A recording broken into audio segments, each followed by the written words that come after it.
ਪੰਜਾਬ ਦੇ ਹਿੰਦੂ ਜੋ ਨੇ ਉਹ ਦਿੱਲੀ ਦੇ ਪ੍ਰੋਪੇਗੈਂਡੇ ਦੇ ਵਿੱਚ ਸ਼ਿਕਾਰ ਹੋ ਚੁੱਕੇ ਨੇ ਔਰ ਉਹਨਾਂ ਨੂੰ ਇੰਜ ਲੱਗਦਾ ਹੈ ਕਿ ਜੇ ਖਾਲਿਸਤਾਨ ਬਣਿਆ ਤਾਂ ਸਾਨੂੰ ਇੱਥੋਂ ਕਿਸੇ ਨੇ ਕੱਢ ਦੇਣਾ। ਕੀ ਸਾਡੀ ਕੋਈ ਇੱਕ ਸੰਸਥਾ ਸੀਗੀ, ਕੀ ਸਾਡੀ ਕੋਈ ਇੱਕ ਸੈਂਟਰਲ ਕਮਾਂਡ ਸੀਗੀ ਜਿਸ ਨੇ ਕੰਮ ਕੀਤਾ? ਉਹਦਾ ਜਵਾਬ ਹੈ ਨਹੀਂ। ਚਾਹੇ ਬੱਚੇ ਸਾਡੇ ਇੰਜੀਨੀਅਰਿੰਗ ਕਰ ਰਹੇ ਨੇ, ਚਾਹੇ ਬੱਚੇ ਸਾਡੇ ਡਾਕਟਰ ਨੇ, ਬੱਚੇ ਵਕੀਲ ਨੇ, ਬੱਚੇ ਬਿਜ਼ਨਸਮੈਨ ਨੇ, ਇਹ ਗੱਲਾਂ ਸਾਨੂੰ ਰੀਅਲਾਈਜ਼ ਕਰਨੀਆਂ ਪੈਣਗੀਆਂ ਕਿ ਕਲਮ ਉਠਾਉਣੀ ਪੈਣੀ ਹੈ। ਸਾਡੇ 10ਵੇਂ ਗੁਰੂ ਨੇ ਸਾਨੂੰ ਦੱਸਿਆ ਆ ਕਿ ਜਦੋਂ ਸਰਕਾਰ ਅੰਨੀ ਬੋੜੀ ਹੋਵੇ ਤੇ ਫਿਰ ਜ਼ਫਰਨਾਮਾ ਲਿਖ ਕੇ ਵੀ ਦਿੱਲੀ ਨੂੰ ਫਤਿਹ ਕੀਤਾ ਜਾ ਸਕਦਾ ਹੈ। ਅਗਲੇ 5 ਸਾਲਾਂ ਦੇ ਵਿੱਚ ਸਾਡੇ ਮੁੰਡੇ ਫਿਰ ਚੱਕੇ ਜਾਣੇ ਆ, ਸਾਡੀਆਂ ਧੀਆਂ ਭੈਣਾਂ ਫਿਰ ਪੇਪਰ ਧੋਣੀਆਂ ਨੇ, ਪਰ ਅੱਜ ਅਸੀਂ ਕੀ ਕਰਨਾ ਉਹਨਾਂ ਬਾਰੇ? ਅੱਜ ਪਲਾਨ ਕਰੋ ਕਿਉਂਕਿ ਅੱਜ ਸਾਡੇ ਕੋਲ ਟਾਈਮ ਹੈ।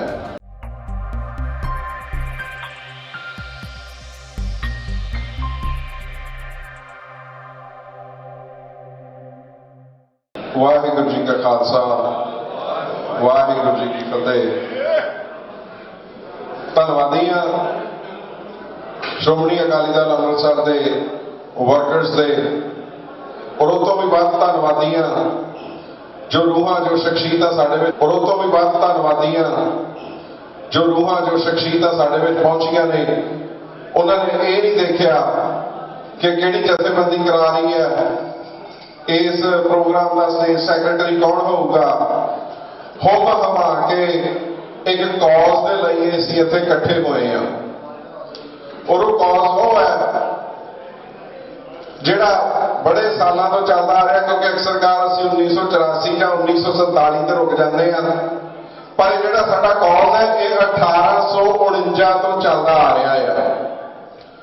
ਜਦੋਂ ਗੋਰੇ ਪੰਜਾਬ ਦੇ ਕਾਬਲੇ ਹੁੰਦੇ ਨੇ ਤਾਂ ਸਾਡੀ ਮੂਵਮੈਂਟ ਉੱਥੇ ਡੈਡ ਨਹੀਂ ਹੋ ਜਾਂਦੀ। ਜੋ ਆਜ਼ਾਦ ਸਿੱਖ ਰਾਜ ਦੀ ਗੱਲ ਆਉਂਦੀ ਹੈ ਜਾਂ ਜੋ ਆਜ਼ਾਦ ਖਾਲਸਾਈ ਰਾਜ ਆਉਂਦਾ ਆ, ਉਹ ਸਾਰਿਆਂ ਨੂੰ ਨਾਲ ਲੈ ਕੇ ਚੱਲਦਾ ਆ। ਔਰ ਅੱਜ ਅਸੀਂ ਇਸ ਮਕਾਮ ਤੇ ਪਹੁੰਚ ਗਏ ਹਾਂ ਕਿ ਸਾਡਾ ਕਿਤੇ ਨਾ ਕਿਤੇ ਕਮਿਊਨੀਕੇਸ਼ਨ ਜਿਹੜਾ ਟੁੱਟਿਆ ਹੋਇਆ ਆ ਕਿ ਪੰਜਾਬ ਦੇ ਹਿੰਦੂ ਜੋ ਨੇ ਉਹ ਦਿੱਲੀ ਦੇ ਪ੍ਰੋਪੇਗੈਂਡੇ ਦੇ ਵਿੱਚ ਸ਼ਿਕਾਰ ਹੋ ਚੁੱਕੇ ਨੇ ਔਰ ਉਹਨਾਂ ਨੂੰ ਇੰਜ ਲੱਗਦਾ ਹੈ ਕਿ ਜੇ ਖਾਲਿਸਤਾਨ ਬਣਿਆ ਤਾਂ ਸਾਨੂੰ ਇੱਥੋਂ ਕਿਸੇ ਨੇ ਕੱਢ ਦੇਣਾ। ਇਹ ਗੱਲਾਂ ਸਾਨੂੰ ਸ਼ਰੇਆਮ ਸਟੇਜਾਂ ਤੋਂ ਕਲੀਅਰ ਕਰਨੀਆਂ ਚਾਹੀਦੀਆਂ ਨੇ ਕਿ ਭਾਈ ਇਹ ਜੋ ਲੜਾਈ ਹੈ ਇਹ ਅਨਿਆਂ ਦੇ ਅਗੇਂਸਟ ਹੈ। ਸੋ ਅਸੀਂ ਗੱਲ ਕਰੀਏ ਇੱਥੋਂ ਦੀ ਕਿ ਸਾਡੀਆਂ ਜ਼ਿੰਮੇਵਾਰੀਆਂ ਕੀ ਬਣਦੀਆਂ ਨੇ ਅਮਰੀਕਾ ਦੇ ਵਿੱਚ ਰਹਿੰਦਿਆਂ ਹੋਇਆਂ, ਕਿਉਂਕਿ ਅਸੀਂ ਬੜੇ ਸਾਲਾਂ ਤੋਂ ਪ੍ਰੋਗਰਾਮ ਕਰਦੇ ਆ ਰਹੇ ਹਾਂ ਜਿੱਥੇ ਅਕਸਰਕਾਰ ਇੱਕ ਬੰਦਾ ਮਾਈਕ ਤੋਂ ਸਪੀਚ ਦਿੰਦਾ ਆ, ਜਿਹਨੂੰ ਆਪਾਂ ਕਹਿ ਦਿੰਦੇ ਕਿ ਭਾਸ਼ਣ ਦਿੱਤਾ ਆ, ਪਰ ਬਾਕੀ ਬੰਦੇ ਜੋ ਨੇ ਉਹ ਸੁਣ ਕੇ 5 ਮਿੰਟ ਬਾਅਦ ਜਦੋਂ ਬਾਹਰ ਜਾਂਦੇ ਆ ਆਪਣੀ ਨਿੱਜੀ ਜ਼ਿੰਦਗੀ ਦੇ ਵਿੱਚ ਬਿਜ਼ੀ ਹੋ ਜਾਂਦੇ ਆ, ਔਰ ਸਾਨੂੰ ਕੌਜ਼ ਜਿਹੜਾ ਉੱਥੇ ਛੱਡ ਕੇ ਜਾਣਾ ਪੈਂਦਾ, 4 ਦੀਵਾਰੀ ਦੇ ਵਿੱਚ ਹੀ ਰਹਿ ਜਾਂਦਾ। ਪਰ ਸਾਨੂੰ ਕੋਸ਼ਿਸ਼ ਕਰਨੀ ਪੈਣੀ ਹੈ ਕਿਸੇ ਨਾ ਕਿਸੇ ਤਰੀਕੇ ਕਿ ਅਸੀਂ ਕੌਜ਼ ਨੂੰ ਆਪਣੇ ਘਰਾਂ ਤੱਕ ਲੈ ਕੇ ਜਾਈਏ, ਅਸੀਂ ਆਪਣੇ ਇਸ ਕੌਜ਼ ਨੂੰ ਆਪਣੇ ਦਿਲਾਂ ਦੇ ਵਿੱਚ ਬਿਠਾਈਏ, ਆਪਣੇ ਮਨਾਂ ਦੇ ਵਿੱਚ ਬਿਠਾਈਏ। ਇੱਕ ਛੋਟੀ ਜਿਹੀ ਐਗਜ਼ਾਮਪਲ ਦਿੰਦਾ ਆਪਣੀ ਕਮਿਊਨਿਟੀ ਦੀ ਕਿ ਜਦੋਂ ਸਪਟੰਬਰ 11 ਹੁੰਦਾ ਆ ਤੇ ਲੋਕਾਂ ਨੂੰ ਪਤਾ ਨਹੀਂ ਹੁੰਦਾ ਕਿ ਸਿੱਖ ਕੌਣ ਨੇ ਔਰ ਕੀ ਸਾਡੀ ਕੋਈ ਇੱਕ ਸੰਸਥਾ ਸੀਗੀ, ਕੀ ਸਾਡੀ ਕੋਈ ਇੱਕ ਸੈਂਟਰਲ ਕਮਾਂਡ ਸੀਗੀ ਜਿਸ ਨੇ ਕੰਮ ਕੀਤਾ? ਉਹਦਾ ਜਵਾਬ ਹੈ ਨਹੀਂ। ਸਾਡਾ ਬੱਚਾ ਜੋ ਸਕੂਲਾਂ ਦੇ ਵਿੱਚ ਜਾਂਦਾ ਸੀਗਾ ਉਸਨੇ ਆਪਣੇ ਸਾਥੀਆਂ ਨੂੰ ਦੱਸਿਆ ਕਿ ਸਿੱਖ ਕੌਮ ਕੀ ਹੈ। ਜੋ ਸਾਡੇ ਬਜ਼ੁਰਗ, ਸਾਡੇ ਭਰਾ ਜੋ ਟੈਕਸੀ ਚਲਾਉਂਦੇ ਸੀ, ਉਹਨਾਂ ਨੇ ਆਪਣੇ ਕੋਲ ਪੇਪਰ ਛਪਵਾ ਕੇ ਰੱਖ ਲਿਆ ਕਿ ਸਿੱਖ ਕੌਣ ਨੇ। ਸਵਾਰੀ ਚੁੱਕਣੀ, ਉਹਨਾਂ ਗੱਲ ਕਰਨੀ, ਉਹਨਾਂ ਕਮਿਊਨੀਕੇਟ ਕਰਨਾ ਔਰ ਉਹਦੇ ਹੱਥ ਦੇ ਨਾਲ ਹੀ ਕਾਗਜ਼ ਦਾ ਟੁਕੜਾ ਧਰ ਦੇਣਾ ਕਿ ਸਿੱਖ ਕੌਣ ਨੇ। ਜੋ ਸਾਡੇ ਕਾਲਜਸ ਦੇ ਵਿੱਚ ਪ੍ਰੋਫੈਸਰ ਸੀਗੇ ਉਹਨਾਂ ਨੇ ਦੱਸਿਆ ਕਾਲਜਸ ਦੇ ਵਿੱਚ ਸਿੱਖ ਕੌਣ ਨੇ। ਜੋ ਸਾਡੇ ਵੀਰ ਟੀਵੀ ਤੇ ਜਾ ਸਕਦੇ ਸੀ ਉਹਨਾਂ ਟੀਵੀ ਤੇ ਜਾ ਕੇ ਦੱਸਿਆ। ਔਰ ਅੱਜ 21 ਸਾਲ ਬਾਅਦ, ਕੋਈ ਬਾਹਲੀ ਵੱਡੀ ਗੱਲ ਨਹੀਂ ਹੈ, ਇੱਕ ਜਨਰੇਸ਼ਨ ਬਾਅਦ ਅੱਜ ਅਮਰੀਕਾ ਦੇ ਕੋਨੇ-ਕੋਨੇ ਦੇ ਲੋਕਾਂ ਨੂੰ ਪਤਾ ਆ ਕਿ ਸਿੱਖ ਕੌਣ ਨੇ। ਸਤਿ ਸ੍ਰੀ ਅਕਾਲ।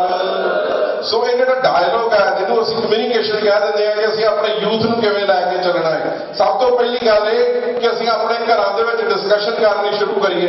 ਚਾਹੇ ਬੱਚੇ ਸਾਡੇ ਇੰਜੀਨੀਅਰਿੰਗ ਕਰ ਰਹੇ ਨੇ, ਚਾਹੇ ਬੱਚੇ ਸਾਡੇ ਡਾਕਟਰ ਨੇ, ਬੱਚੇ ਵਕੀਲ ਨੇ, ਬੱਚੇ ਬਿਜ਼ਨਸਮੈਨ ਨੇ, ਇਹ ਗੱਲਾਂ ਸਾਨੂੰ ਰੀਅਲਾਈਜ਼ ਕਰਨੀਆਂ ਪੈਣਗੀਆਂ ਕਿ ਕਲਮ ਉਠਾਉਣੀ ਪੈਣੀ ਹੈ।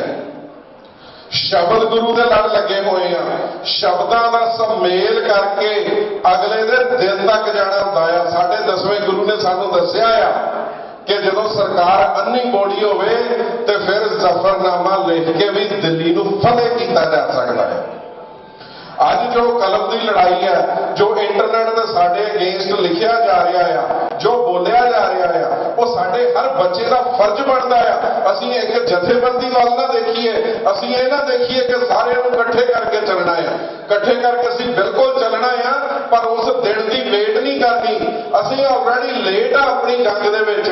ਸਾਨੂੰ ਲੋੜ ਹੈ ਕਿ ਸਾਡੇ ਬੱਚਿਆਂ ਦੇ ਨਾਲ ਅਸੀਂ ਕਮਿਊਨੀਕੇਟ ਕਰੀਏ ਤਾਂ ਜੋ ਉਹ ਆ ਕੇ ਇਹ ਪ੍ਰੋਗਰਾਮ ਨਜਿੱਠਣ ਤੇ ਅਸੀਂ ਇੱਥੇ ਆ ਕੇ ਉਹ ਪ੍ਰੋਗਰਾਮ ਅਟੈਂਡ ਕਰੀਏ ਔਰ ਇੰਝ ਹੀ ਅਸੀਂ ਜੋ ਆਪਣੇ ਕੌਮੀ ਦਰਕਾਰ ਖਾਲਿਸਤਾਨ ਦੀ ਪ੍ਰਾਪਤੀ ਹੈ ਉਹ ਕਰ ਸਕਦੇ ਹਾਂ। ਸਾਨੂੰ ਲੋੜ ਹੈ ਲੌਬਿੰਗ ਕਰਨ ਦੀ, ਸਾਨੂੰ ਲੋੜ ਹੈ FBI ਤੱਕ ਜਾਣ ਦੀ। ਸਾਨੂੰ ਇਹ ਗੱਲ ਦੱਸਣੀ ਪੈਣੀ ਹੈ ਕਿ ਅਸੀਂ ਅਮਰੀਕਨ ਸਿਟੀਜ਼ਨ ਹੋਣ ਦੇ ਨਾਤੇ ਤੁਹਾਨੂੰ ਪੁੱਛਦੇ ਹਾਂ ਕਿ ਤੁਸੀਂ ਅਮਰੀਕਨ ਲੋਕਾਂ ਦੀ ਹਿਫਾਜ਼ਤ ਕਰਨੀ ਹੈ ਤੇ ਥਰਡ ਵਰਲਡ ਤੋਂ ਉੱਠ ਕੇ ਇੰਡੀਆ ਵਰਗੇ ਕੰਟਰੀ ਦੇ ਜੋ ਕਰਿੰਦੇ ਨੇ ਸਾਡੇ ਗੁਰਦੁਆਰਿਆਂ ਦੇ ਵਿੱਚ ਆ ਕੇ ਦਖਲਅੰਦਾਜ਼ੀ ਕਿਵੇਂ ਕਰ ਸਕਦੇ ਆ? Where is our protection? We are tax-paying, proud American citizens who serve in the naval forces, who serve in the army, who serve in the police force. Where is our protection when the foreign agencies are interfering within the boundaries of America? They come to our places of worship and they're talking against us and they are planning our second genocide. ਸਾਨੂੰ ਇਹ ਚੀਜ਼ ਲਈ ਅੱਜ ਤਿਆਰ ਹੋਣ ਦੀ ਲੋੜ ਹੈ ਕਿ ਸਾਡੇ ਜੋ ਪਹਿਲਾ ਘਾਣ ਹੋਇਆ ਉਹ ਘਾਣ ਹੁਣ ਫਿਰ ਹੋਣ ਜਾ ਰਿਹਾ। ਉਸ ਨੂੰ ਅਸੀਂ ਫਾਈਟ ਕਿਵੇਂ ਕਰਨਾ ਆ? ਅਗਲੇ 5 ਸਾਲਾਂ ਦੇ ਵਿੱਚ ਸਾਡੇ ਮੁੰਡੇ ਫਿਰ ਚੱਕੇ ਜਾਣੇ ਆ, ਸਾਡੀਆਂ ਧੀਆਂ ਭੈਣਾਂ ਫਿਰ ਬੇਪਰਦ ਹੋਣੀਆਂ ਨੇ, ਪਰ ਅੱਜ ਅਸੀਂ ਕੀ ਕਰਨਾ ਉਹਨਾਂ ਬਾਰੇ? ਅੱਜ ਪਲਾਨ ਕਰੋ ਕਿਉਂਕਿ ਅੱਜ ਸਾਡੇ ਕੋਲ ਟਾਈਮ ਹੈ। ਤੁਸੀਂ ਦੱਸੋ, ਅਸੀਂ ਕਹਿੰਦੇ ਕਾਂਗਰਸਮੈਨ ਸਾਡੀ ਗੱਲ ਨਹੀਂ ਸੁਣਦੇ। ਉਹ ਯਾਰ ਅਸੀਂ ਅਮਰੀਕਨ ਸਿਟੀਜ਼ਨ ਆ, ਸਾਡੀ ਨਹੀਂ ਗੱਲ ਸੁਣਨੀ ਤਾਂ ਕਿਹਦੀ ਸੁਣਨੀ ਹੈ? ਕਿਵੇਂ ਸੁਣਾਉਣੀ ਹੈ? ਅਸੀਂ ਸਿੱਖੀਏ ਕਿਹੜੇ ਸ਼ਬਦਾਂ ਨੂੰ ਅਸੀਂ ਵਰਤਣਾ ਆ ਕਿ ਉਹ ਸਾਡੀ ਗੱਲ ਸੁਣ ਲੈਣ ਔਰ ਸਾਡੀ ਗੱਲ ਸੁਣਨ ਤੋਂ ਬਾਅਦ ਉਸ ਗੱਲ ਤੇ ਅਸਰ ਕਰਨ। ਔਰ ਉੱਥੇ ਸਾਨੂੰ ਸਾਡੇ ਯੂਥ ਦੀ ਲੋੜ ਹੈ। ਉਹਨਾਂ ਤੋਂ ਬਗੈਰ ਸਾਡੀ ਗੱਡੀ ਨਹੀਂ ਚੱਲਣੀ। ਸਾਡਾ ਇਹ ਮਿਸਕਮਿਊਨੀਕੇਸ਼ਨ ਹੈ, ਇਹ ਵੀ ਸਾਡੇ ਇੱਕ ਬਹੁਤ ਵੱਡਾ ਦੁਖਾਂਤ ਹੈ ਕਿ ਉਹਨਾਂ ਨੂੰ ਇੰਜ ਲੱਗਦਾ ਹੈ ਕਿ ਖਾਲਿਸਤਾਨ ਜਿਹੜਾ ਦੇਸੀ ਅੰਕਲ ਚੜ ਕੇ ਉੱਥੇ ਨਾਅਰੇ ਮਾਰ ਰਹੇ ਨੇ ਤੇ ਸਾਡਾ ਕੋਈ ਕੌਜ਼ ਨਹੀਂ ਹੈਗਾ। ਭਾਈ ਕੌਜ਼ ਹੈਗਾ, ਕਿਉਂਕਿ ਅਸੀਂ ਇੰਡੀਆ ਤੋਂ ਭਜਾਏ ਹੋਏ ਆਏ ਆ, ਅਸੀਂ ਗੁੜ ਖਾਂਦੇ ਨਹੀਂ ਸੀ ਆਏ। ਇਹ ਸਾਡਾ ਫਰਜ਼ ਬਣਦਾ ਆ ਕਿ ਅਸੀਂ ਜਿਸ ਕਾਰਨ ਕਰਕੇ ਇੱਥੇ ਆਏ ਆ, ਜਿਨ੍ਹਾਂ ਦਾ ਖੂਨ ਡੁੱਲਿਆ ਆ, ਉਸ ਖੂਨ ਦੀ ਰੰਗਤ ਅਸੀਂ ਲਿਆਉਣੀ ਹੈ ਤਾਂ ਜੋ ਜਿਹੜਾ ਇੱਥੋਂ ਭੱਜਣਾ ਆ ਉਹ ਬੰਦ ਹੋ ਸਕੇ। ਇੰਨੀਆਂ ਬੇਨਤੀਆਂ ਕਰਦਾ ਹੋਇਆ ਮੈਂ ਖਿਮਾ ਦਾ ਜਾ ਚੁੱਕਾ। ਵਾਹਿਗੁਰੂ ਜੀ ਕਾ ਖਾਲਸਾ, ਵਾਹਿਗੁਰੂ ਜੀ ਕੀ ਫਤਿਹ।